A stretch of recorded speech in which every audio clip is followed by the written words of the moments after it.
You are listening to Revenue Insights. Today, I'm joined by Joey Gilkey, CEO of Apex Revenue. They help to fix businesses outbound as a fractional VP of sales.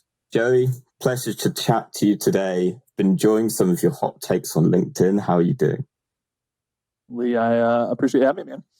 Yeah, the takes they tend to be hot, unfortunately, for some, and we have a softer generation these days, and so it offends more people than it used to. But I'll take the attention either way.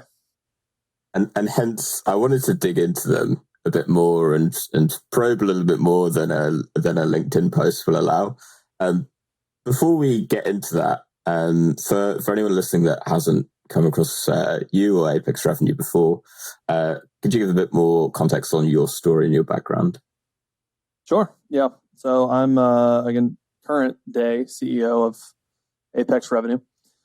We've been around for about 3 years now. It was off the back of an exit that we had in end of 19, early 20.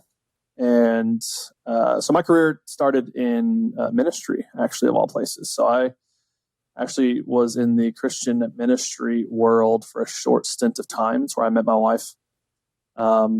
Realized pretty quickly it wasn't really where my ambitions wanted to stay. I just felt this pulling to be in business, build business, create wealth, give wealth to those who need it, or give away a portion of that. And so I ended up my endeavors in the business world. Thankfully, when I was in ministry, I got to raise a lot of funds to support that ministry, which meant I got to rub shoulders with very wealthy people and ask them for their money.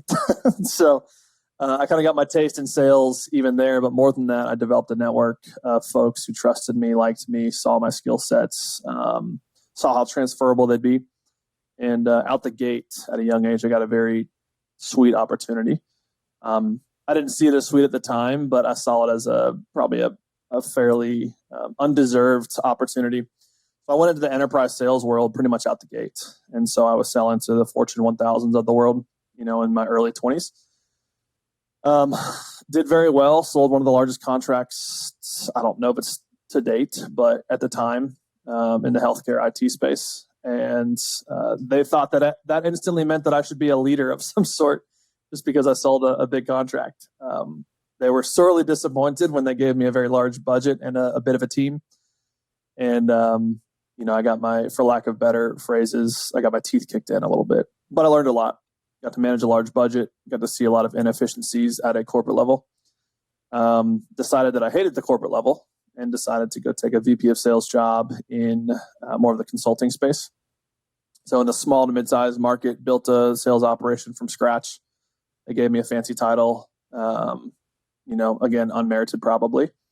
But yet again, a different type of learning lesson in a sales leadership position. Took that into the marketing world where I ended up taking a sales leadership role at a marketing firm and built up their sales operation from nothing. And then after some under-delivered promises by the founder there of equity and all the things that sometimes get dangled out there as a carrot, I decided, hey, I'm making a lot of people a lot of money by building out their sales stuff. Why don't I go build my own company? And so I set out to do that. And that was my first ever company. I went to build, and there's 1,000 of these companies now, but we were early. So this is 2017 where I built, again, there's a lot of them nowadays, but a lead gen company for lack of better descriptors. We essentially did outbound sales for companies. We were very, very early and account-based. And so we went after companies who had 7-figure, high 6, 7, 8-figure contract sizes, and we basically deal hunted for them. Did that for about 3 years, exited that, and then realized that I didn't want to just be a lead gen company, and I wanted to pull on my actual experience of building sales ops and rev ops. And that's when I built Apex Revenue, which has become essentially a fractional VP of sales company with an emphasis on outbound. Nice. And that was long-winded. Sorry. That was beautiful. And that brings us to where we are now. And I think outbound sales is going to be an ongoing topic from today's conversation. So the first thing that I wanted to really pull out, and actually it was the one of the posts that you did that first grabbed my attention. And I'm going to read it out for the context of everyone listening, but I'm interested to hear your kind of taking it and to elaborate on it. So you should delete 80% of your sales tech stack if you really want to get outbound right. Gong, delete it. Zoom Info, delete it. Salesforce, move off it. There are more tools at your disposal than ever, yet Saleshawks are sucking pond water more than ever. Messaging, strategy, hiring, and leading are the only 4 components that matter in a sales org. If you think a software will solve your outbound problems, you deserve to lose. Now, I found this fascinating reading it as someone who works in the sales tech space, but also understand the context behind it. So I'd love to hear it in your word, a bit of elaboration on your point of view on that and where it's coming from, because I know a lot of the folks that are listening will be, particularly in the RevOps space, are, probably grinding every single day, trying to get the value out of all these tools that they've invested money in. So really interested to hear your thoughts. Yeah. Thanks for reading it out loud. It's hilarious to hear it spoken back to me, because I'm like, Oh, great! I'm not the softest individual. I got 10 more of these, so I hope you listen to what you wrote. I'll just wait for the next 7 to come out. Already written. Yeah, man. What's funny about that, and that went mega viral. At least LinkedIn viral. I've gone viral on TikTok and stuff before, and that's like millions of views, but those don't really count. Whereas this one had like 700,000 views that first week, and people take it as as an absolute, right? And that's why I write it the way that I write it. Is there's always a layer of explanation underneath it that I don't want to give, because that then doesn't make it viral. It doesn't create the conversations. It doesn't get me on this podcast to talk about this. But I don't genuinely believe that someone should go and cut 80% of their spend on tech stack. But what I do believe is that most people stack rank and prioritize certain things in a sales organization in the wrong order, and tech usually ends up at the top of that list, and they wonder why they're not getting the results they want. And results are either any sort of revenue coming from sales, or profitable revenue. Right? At the end of the day, we would like to make more than we spend. And so it really comes down to like a 6-part, I call it like a value totem pole for outbound. That is, I think it's the only formula for getting outbound right today. And it goes in this order. It goes market fit, which you can categorize market fit as either product market fit or message market fit. If you're pioneering something, obviously you've got to have product market fit. But for most of us, if we have any competition whatsoever, there's already product market fit established. So message market fit is where most people fail in outbound. And then it goes strategy. How do we take that message to the market to get into the opportunities that we then nurture and close into revenue that's profitable? Then it's process. How do we repeatably take that strategy to market to get the message, to get repeatable and systematic outcomes? And then we get into salespeople, sales leadership, and then finally sales tech, right? And I purposely put it in that order, because if we don't get the top 3 right, the bottom 3 don't matter. Right. And I think that we tend to jump to hire salespeople, give someone a fancy VP, CRO, sales director title. They hire a bunch of sales reps. Sales reps aren't performing. They think that they throw tech at the problem, that it's going to solve all their problems, and it oftentimes does not. And so those companies would be better off to delete half their sales team, right? Because a couple posts later in the week, I ended up saying you should fire 70% of your sales staff. Right, you'd be better off getting rid of most of your sales team and getting rid of most of your sales tech and going after and solving messaging, strategy, and process before you ever go get tech involved. So that's kind of the premise there. That's my core belief as it relates to sales. You can't move me off of that position. I've seen it too many times. I thought you were going to go in harder on that, to be honest. Oh, I can. We're just getting warmed up, brother. We'll save that for after dark. I think I completely agree, and I think you make a great point. And we were kind of talking about it beforehand, but for business that you're going into, what is the most common one of those that they're failing on, overlooking? Message market fit. Because I think that there are multiple strategies to get an outcome. It may not be the most optimal outcome, but you can get an outcome through whether you choose account-based or you choose campaign-based, high volume, low volume, high personalization, you can still get a result. Is it the most optimal? No. So strategy, I wouldn't say is the most important. It's the second. But I do think that message market fit is the absolute most important. If you do not have that, do not pass go.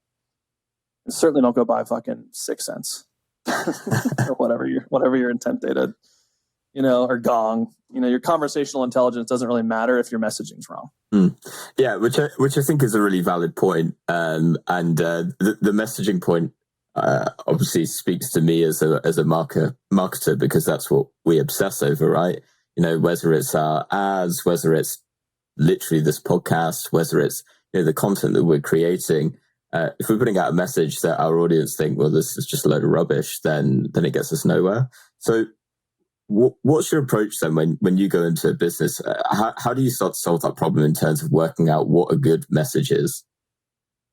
Well, we are unique in the sense that we will solve that problem for them, with them, but a lot of it for them. So we are a fractional VP of sales company. So we will come in and be that sales leader who actually knows what the hell we're doing, right? And we will build the sales operation. We will build sales technology. We will help them hire. We will manage those sales reps in a fractional capacity, right? But before we even do that, before I tell you to spend all that money with us and to spend all the money on the tech and to spend all the money on the sales hiring, we have to get the messaging and the strategy right. And so we tried to put that on the client, the messaging at one point, and we often found that they don't want to do the work to figure out what is that message market fit. And so then we said, okay, cool. Well, in order for us to be more successful, we need to help you get to message market fit quicker. So we developed a process, we call it outbound R&D. It's a research and development process of about 6 to 8 weeks, depending on the complexity. And what we do is we jump in, we figure out, and we make assumptions on what we believe message market fit is for outbound, right? So just mind you, I'm a predominantly outbound focused individual and company. We actually go in, we determine what do we think messaging looks like for outbound. And then we go test it. So we develop target account profiles. We go build lists. We segment that data. We determine what channels we want to test. And then my team that I've built, we will go to market for you. I don't want to waste your dollars on your sales team that we don't know can work, or your tech stack. Like, we've got all the things to go test. And our entire goal is to go have 100 or hundreds of conversations with that ideal buyer. And we take that message that we made assumptions on, hypothesis, and we go test that message, refine it, test it, refine it, make iterations until we feel like we get to a conversion rate that is acceptable in our eyes. Or we can't get there and we have a serious problem with message market fit.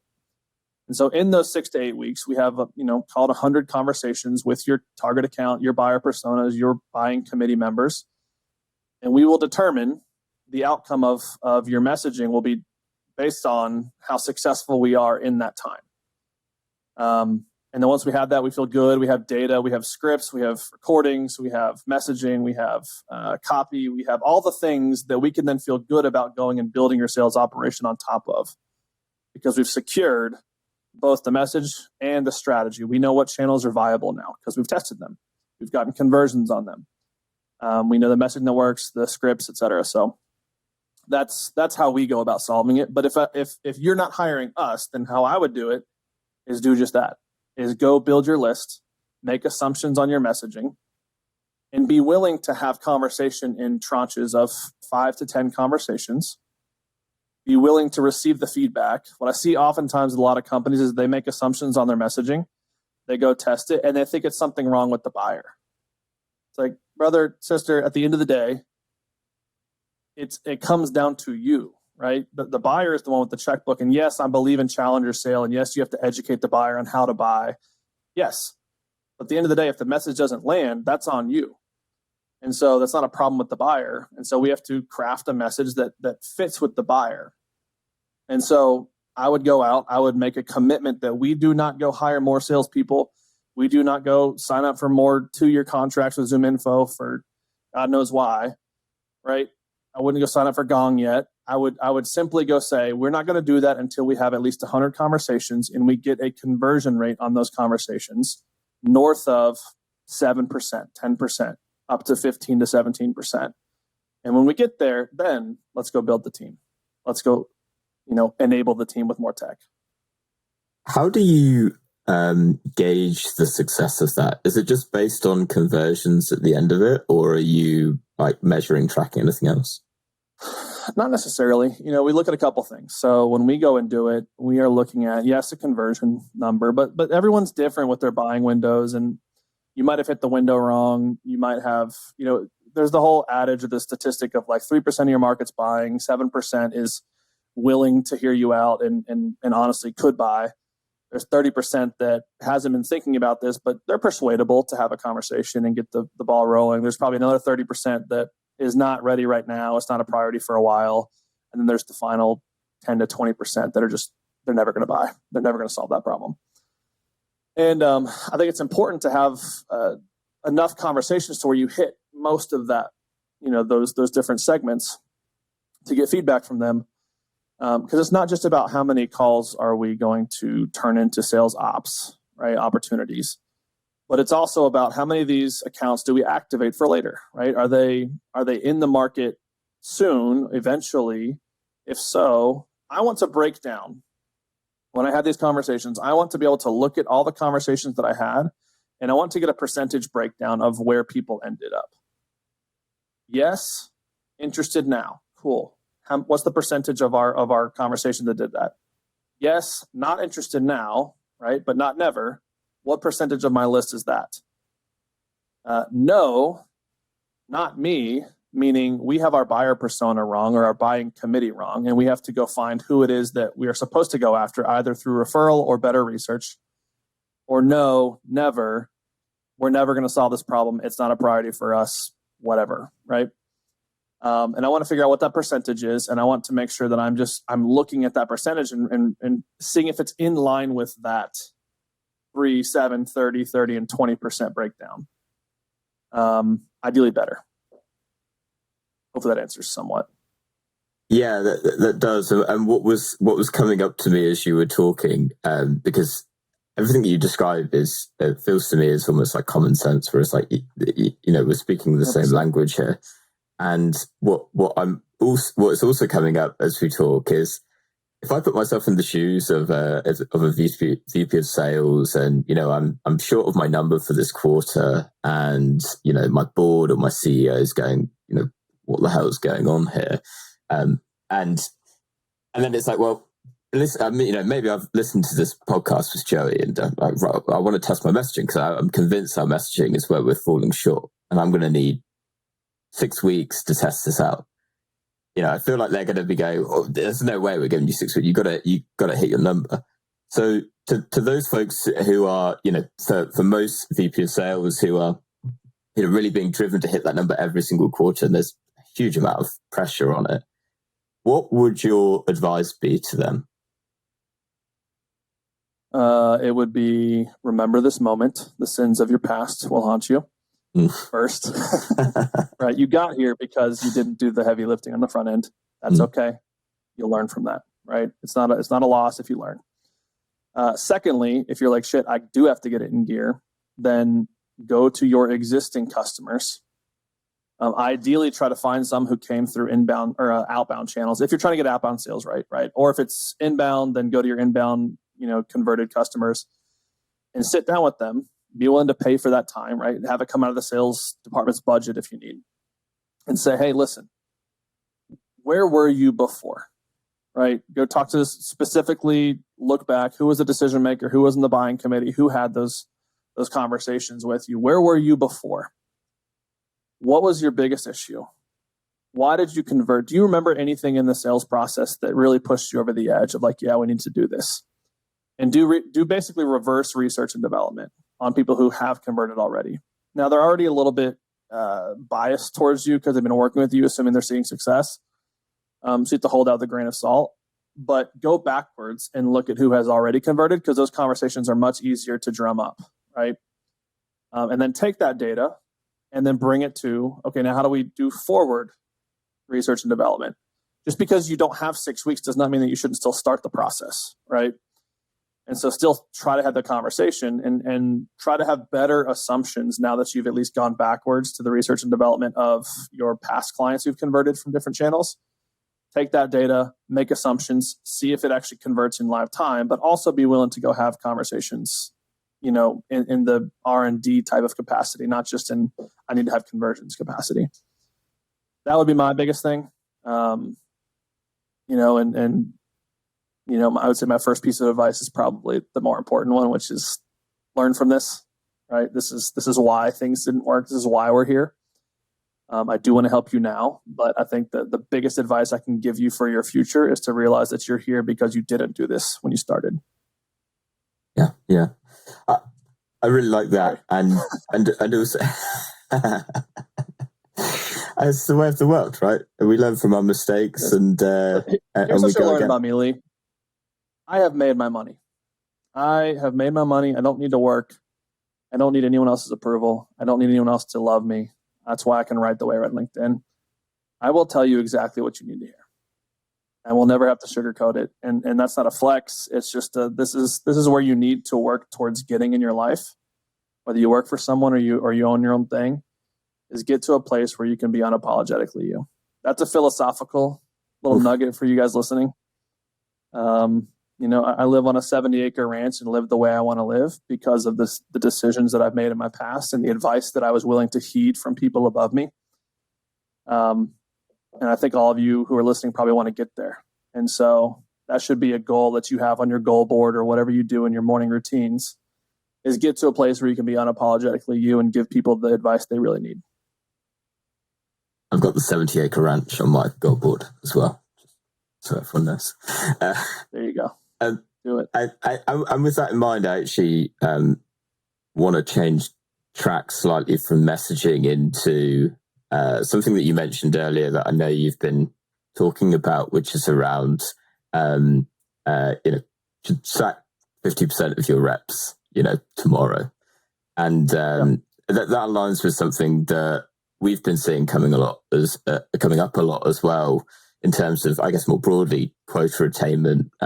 We ran some analysis recently that showed that 23% of sellers are making up 83% of business revenue. It's a pretty startling number. I think everyone had kind of a gut feeling behind it, but to see it on paper was kind of like, oh, wow, this is actually a pretty serious problem.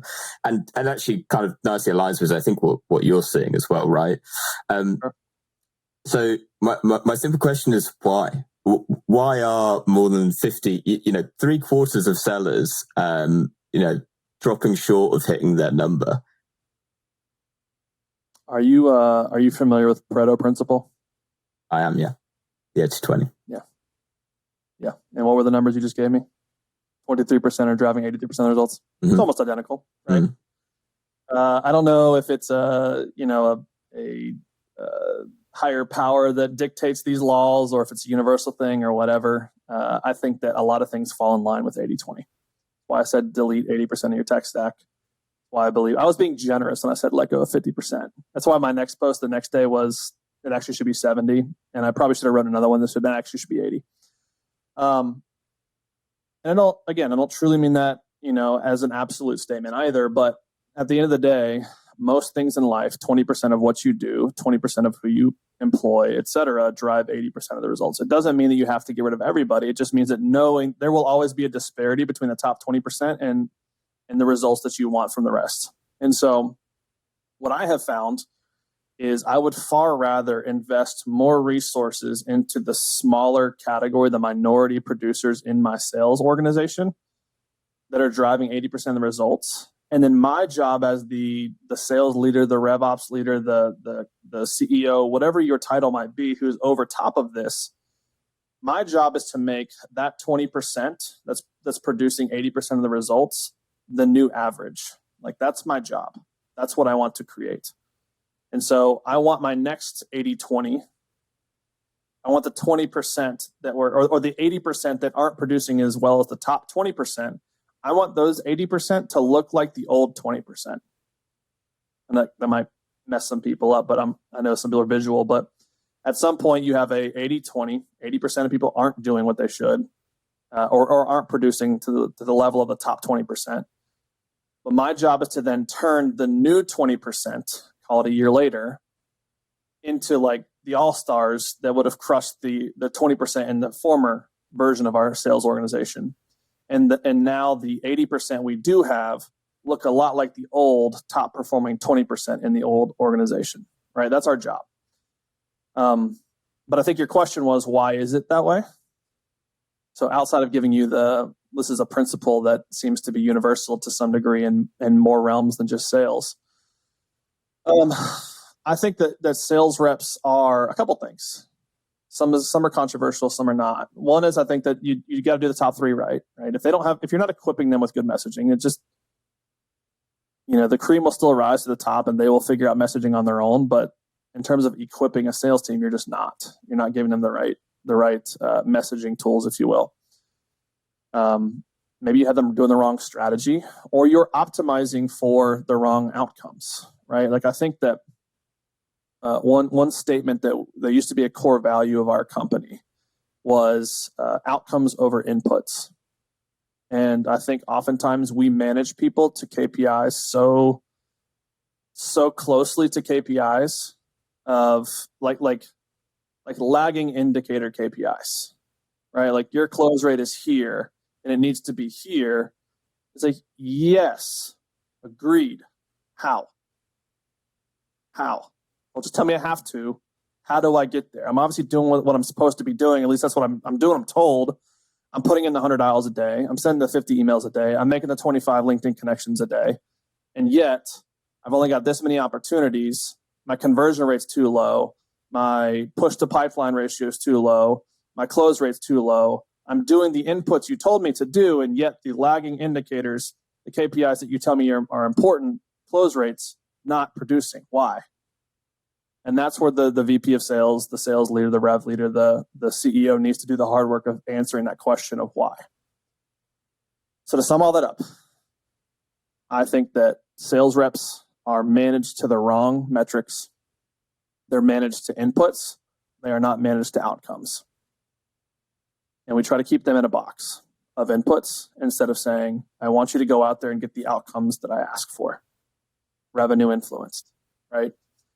That's one. And then I think two, this is the more controversial take. I think sales reps are f***ing entitled. They have become more entitled than ever. And here's why. And it's our fault. It's employers' fault. It's leaders' fault, because we have gotten to the point now. And I think COVID played a role in this. I think that a lot has created this where sales reps, SDRs, are now getting paid the equivalent of 3 year ago account executive, right? And account executives are getting paid the equivalent of a sales leader in some cases. And sales leaders are also following in suit, and they're getting paid the level of a C-suite sales leader, right? And so we get to this place where it's nearly impossible to turn a sales organization profitable because of the demand on what it costs, right? And you layer on top of that every organization is now battling over their tech stack. Oh, you come over here, we have Gong. Come over here, we have better data, we have Zoom Info. Come over here, we've spent $1 million on our Salesforce build out. And these sales reps are like, oh, I want to go to that organization because they spent more on their tech stack. It's going to make my life easier. And so they go to a place where the messaging's not good, the strategy's not good. They're measured on inputs, and they're measured on inputs because they're given technology that says that, hey, you can hit your inputs easier. And yet the outcomes are not coming out profitably. And we sit here with our hand on our head wondering why. And I think that's the answer. And it has turned them soft. Two really fascinating points that I've marked it, don't worry. I want to actually grab on from your first point. You were talking about the lagging indicators and the I think a lot of people listening will be feeling like resonating with this idea of, well, let's just add more in. Let's just, more activities, more calls, more emails. In a marketing world, it's, well, let's just spend more marketing dollars and we're just going to get more at the end, right? And then it doesn't work out that way. And you kind of rhetorically pose the question that leaves leaders asking, like, why? Why is that the case? Why do you think that is the case? And what would you say are the leading indicators of revenue for those reps? Yeah, I think the lagging is obviously revenue influence, close rates. I'll start with what are leading indicators. I think it's case by case. It's a little bit different, but I do think that sure, there's conversion metrics on there. I'll give you an example. So I'm analyzing the data of a $12 million marketing agency that sells, high-end Drupal website developments to, Fortune 1000 type companies. Okay. So they know their target accounts. They know what they sell. When I look at the data beneath the data, and I understand that they're making, let's just say in the past 6 months, they have a small team. Past 6 months, they made 3,900 dials. Okay. Whether that's too much or too little is a completely subjective case by case, right? Some people just might be like, oh, they're just not making enough volume. Oh, yeah, maybe. Yeah, totally maybe. Or maybe not. And then you go a layer deeper and you say, okay, well, what's their dial to connect rate? That's interesting. So the dial to connect rate is on 3,900 dials, they've only had 79 connections. That's abysmally low. That's 2%. Okay. So that means that they have an issue connecting with who they deem as their decision maker. Okay. You look a layer deeper and you realize that of the connections they had, they're only converting, I think the number was 1% of those conversations or connections. All right. That's really, really bad. So a 1% conversion on a 2% connection on 3,900 dials, that's 6 conversions roughly on 3,900 dials. Okay.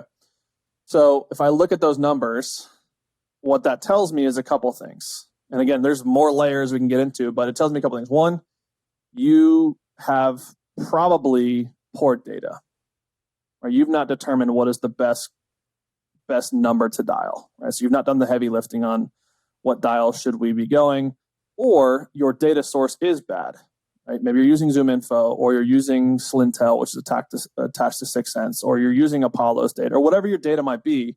Your segment data is not great. And so you have a poor data process. And so what that tells me, I can reverse engineer and I can look at, based on the volume of dials you're doing and the connection rate you're getting and the conversion rate on those connections that you're getting, I can tell that you're going to have a conversion every 29 days. That is unsustainable. Jimmy, not his real name. But I'm going to look and be like, this is just unacceptable. We can't keep accepting this. And we've been doing this for 6 months. And you don't know how to look at the data on the front end, and the data tells you a story. And so you don't need fancy tools. You just need data that tells you what the numbers are on the front end. And then you need to know how to turn that data into a story that helps you solve a problem. And so it's a data problem, et cetera. Here's the layer deeper. I go to the 78 connections they had, and I found that 42% of those was either a referral, aka it was not me, wrong person, or it was wrong person in the organization, no referral. So what you're telling me is, even of the 3,900 dials I had and the 78 connections I had, only 30 something of those were relevant. So I have a buyer persona issue. I'm going after the wrong title, the wrong buying committee. I think this person makes the decision, but 42% shows me it's not. So who are they referring me to? That needs to become the new buyer persona or the new key buyer in my buying committee, right? And those are the things, those are the leading indicators of lagging success. Of course, their revenue's down. Of course, they're not closing, right? That was a lot. I could go deeper, but that's the things you have to look at is what are the things leading up to that? The other aspect is that's all objective. You have to look at subjective. So something that we install in every company, and this is probably the best, most practical advice you could have in your company right now, is you need to have a daily shutdown scorecard. I literally believe in this so much that I built an internal software for our VPs this is how we manage sales reps for all of our clients. Have a daily shutdown scorecard where they have to manually report. I know you have APIs all you want, but they have to manually report and go find their own data and put it in. Why? Because they have to be personally accountable to their numbers. Yes, you can go pull those reports in Salesforce. It's easy. But I want to have them manually go find it themselves, put it in my scorecard so that they are personally accountable to the leading indicators. Simultaneously, one of the other questions that we ask in the daily shutdown scorecard is subjective answers, right? So objective is your production. Subjective is how do you feel? What are you struggling with? What are you experiencing on the ground, boots on the ground in your conversations? Where do you feel like you're getting hung up here? And they will oftentimes tell you intuitively what they believe is wrong. It might be wrong, might be right, doesn't matter, but they are giving you data as a sales leader who's monitoring these manual daily shutdown scorecards on what they need. And if you're not giving them what they need, then it's on you. I love the point at the end there, particularly on, I guess, qualitative feedback, right? Which, it's very easy to go, oh, I've got all this data, I'm going to make a decision based off the back of it. Now we're going to go and do it. And it's just like, okay, on to the next thing now. Off it goes and runs. And I'm just going to go and look back at the data then, in a week's time. Super fascinating point. And I love actually the layer that you were going into, right? Particularly around the point of personas. We personally would look at it from the perspective of, at the end, looking at those close won deals, which personas are most likely to be involved as part of your successfully won sales processes.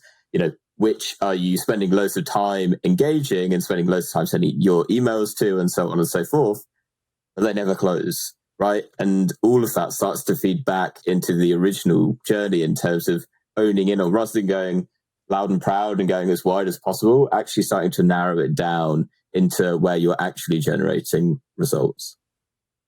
Yeah. And again, like coming back to strategy, like it's okay to have those conversations and connections with people who aren't the buyer if you're taking an account-based approach and you have a much more targeted list, right? It's okay to talk to, we call it key buyer is a level, buying committee is a level, and frontlines members is a level, right? And the way we define that is key buyer writes the check, has to raise the hand.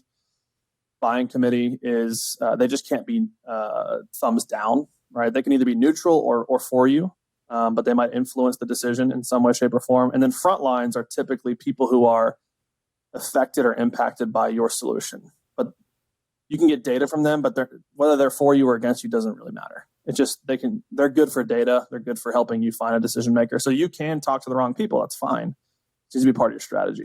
Yeah, absolutely. And email has all those leading indicators too. I went cold call, but you can go email, LinkedIn. You can do that same, open rate, bounce rate, response rate, positive reply, conversion rate. All those different metrics tell you a different story. Yeah. I want to ask you a penultimate question. And because you've touched on it a few times, there's 3 bits of tech that you need: CRM, sales enablement, and then good data, which I think we've covered quite nicely in today's episode. But I want to know, let's imagine I've got my messaging down, I've got a strategy in place, and it's working, right? What's my stack? Well, I just want to know what the 4th one is that you're like, you know what? Of all of the tech out there, this is the one that you'd most commonly recommend. So again, this is dependent upon your strategy, but let's just say I'm an account-based guy at my core, right? Like I mentioned, I've landed one of the biggest deals in the history of this big company because I know how to break into accounts. It's not rocket science. It just takes a little bit of thought. And so honestly, if I was to add a 4th one, and account-based was really important to me, or lower volume, higher conversion, aka higher personalization, is going to be a key driver for me, then there's a difference between a data tool and a researching tool, right? A data tool oftentimes gives you public-facing data that is you need it to do your outreach, right? So that's your numbers, your mobile lines, your landlines, your direct numbers, your headquarter numbers, your emails, your LinkedIn profiles, etc. Research is more about, at a contact level, what is important to this person, what means something to them, both in their personal life and their professional life. And so if I was to introduce a piece of tech that is additional to a CRM, a sales engagement tool, and a data tool, it would be a research tool. So a good example right now, one that I'm testing, I can't say I endorse it because, again, I don't know your case study or your use study, is Clay.run. So Clay has kind of jumped on the scene recently. Very cool. You can play with AI in there and all that, fun stuff. Again, I care about tech, but I care about it after everything else. we have everything else dialed. So I get to play with tech because it's fun, and I get to optimize and make more efficient, more effective.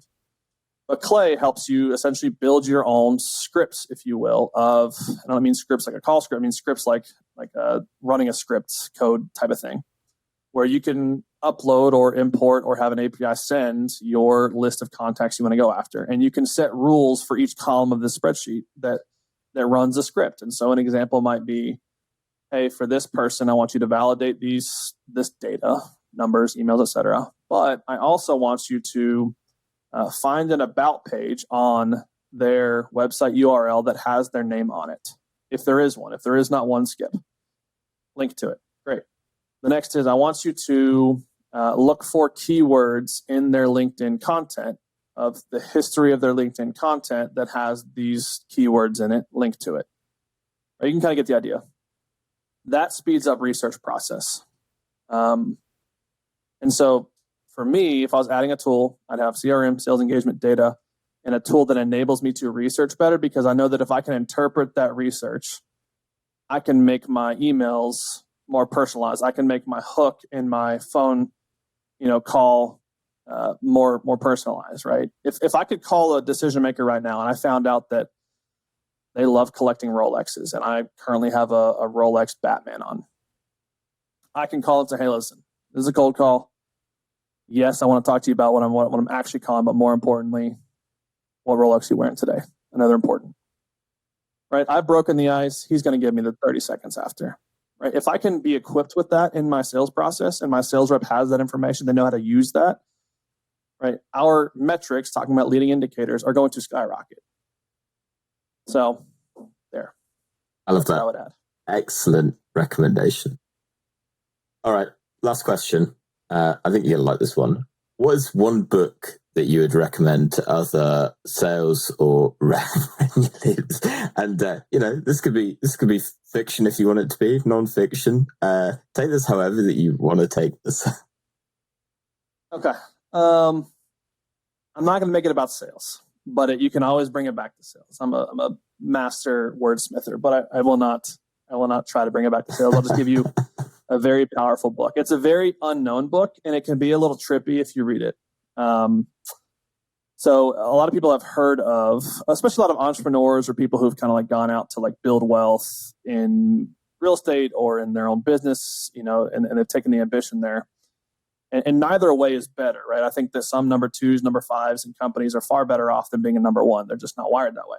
Nonetheless, there's a book that is far less unknown by Napoleon Hill. So Napoleon Hill is famous for the Think and Grow Rich. Great book, highly recommend it. Will probably change your life too. But he has another very, very unknown book called Outwitting the Devil. And it's essentially a narrative book of his recollection of a conversation that he had with, in air quotes, the devil. Right? And so whether it's actually took place or it's just his way of communicating a very unique message, this book was never published for 70 years or 80 years after he wrote it. It wasn't until after he and his wife had passed that his family allowed it to be published, I believe in 2011. And it's a fascinating book because it has shaped a lot of my philosophy on life. And it comes out a lot in my content of the importance of thinking, the importance of your mind. Because the whole book premise, and I want to ruin it for some people, it's a shorter book, but the whole premise is basically he's talking to the devil and he's basically has the floor with the devil, or the devil has to answer his questions. And so he asks the devil, he goes, how do you get what you want to get in life? How do you turn 98% of people into slaves, basically? And a lot of it comes down to, I get them to stop thinking for themselves. I get them to just have I follow the herd mentality, and I think for myself, and I believe what I am told, as opposed to I sit down and I have deep thoughts about why is this the way it is. And so that can be applied to sales, it can be applied to your life or whatever, but I think that, and go read it yourself, but I think at the end of the day, if you can learn to think, then you can become a master problem solver in every aspect of your life, including sales or marketing or whatever your ambitions might be. Oof, hot takes and hot book recommendations as well. I love that. Yeah, I want to give you one that no one else is ever going to recommend. So that comes down to that's more my personality, anyways. I don't want to give you Challenger's Ale or something like that. But surprisingly, it's only come up once actually. Only one duplicate so far. I'm quite impressed because I feel like everyone goes, "Oh God, don't say the thing that everyone else has already said." Challenger sale, gap selling, Challenger customer. How to win friends and influence people. That's usually the one I expect to come up. Yeah, Think and Grow Rich, I'm sure is on there, but no, I guarantee no one will ever, unless they listen to this podcast and they take my recommendation, they'll never offer that book. It's actually hard to find unless you know you're looking for it. Well, I kind of want to read it, so I'm gonna have to. You should. It's a great listen too. If you're an audiobook guy, it's a great listen. Amazing. Right, Joey, it's been an absolute pleasure. Really enjoyed digging into things today. For anyone listening that is like, you know what, this guy's talking a lot of sense. I want to hear more of that. You've already kind of teased to me that you've got 7 more really interesting posts like lined up to come out. So for anyone that wants to read and hear more, where can they find you? Yeah, just go to LinkedIn, linkedin.com/in/Joey Gilkey. Hit me up on Twitter. I don't talk anything about sales, but I talk a lot about other things, I believe. And so that's more of my platform to vent on other shit that I want to talk about. But LinkedIn's probably the most applicable. So come find me there. If you're a company and you want to talk to Apex, just go to apexrevenue.com. Awesome. We'll put links to all those down below. And if I can find that book recommendation, I'll include a link to that as well. We'll see how I get on. Yeah, I'll send you a link. Highly recommend. Awesome. Thank you, Joey. Really appreciate it. And to everyone that's listened this week, we'll catch you next week.